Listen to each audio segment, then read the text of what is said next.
Catholics in Calgary are mourning tonight as many head to church this Easter Monday. Jacqueline Wilson joins us from St. Mary's Cathedral, where some are gathered for a 5 o'clock service tonight. So, Jackie, what are you hearing? Yes, Tara, they are inside St. Mary's Cathedral right now. And today I spoke with the Reverend here, William McGrattan. He is also the Bishop of Calgary.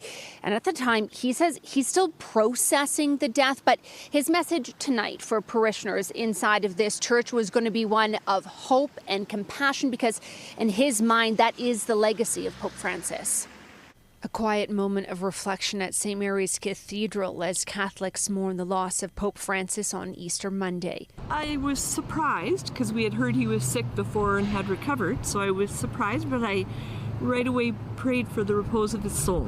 The 88-year-old pontiff leaves a legacy of humility, compassion, and a desire to make the church more inclusive. He really was someone who wanted to be present to people and to allow his presence to bring hope, to bring a sense that their life had purpose and meaning.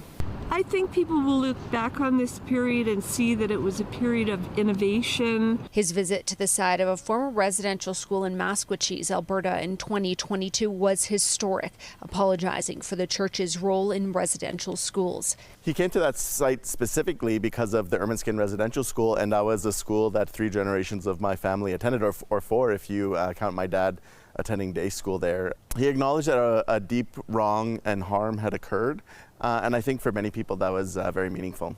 Reverend William McGrattan was also in Maskwacis and believes the timing of Pope Francis's death is symbolic. When we as Catholics and Christians believe in the promise of the resurrection and eternal life, to pass in this time where we are gathering for such a significant event and in the life of the faith of the church, it's providential that in some ways God has taken him on this particular day.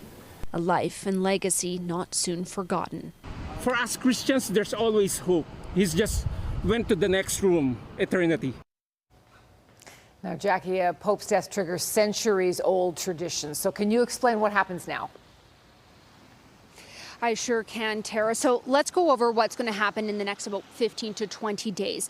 Right now, the death is going to be followed by about 9 days of mourning. That's going to take place at churches like St. Mary's Cathedral right here and around the world. After that, there is going to be a funeral. This should take place about 4 to 6 days after the death, and the Mass will take place at St. Peter's Square. The Pope is actually asked to be buried inside a very simple tomb inside the Papal Basilica of St. Mary's, that is instead of the crypt at the St. Peter's Basilica. Now, of course, the passing also sets into motion the picking of the next Pope. So about 130 cardinals from around the world, they're all going to come to the Vatican and choose the next Pope.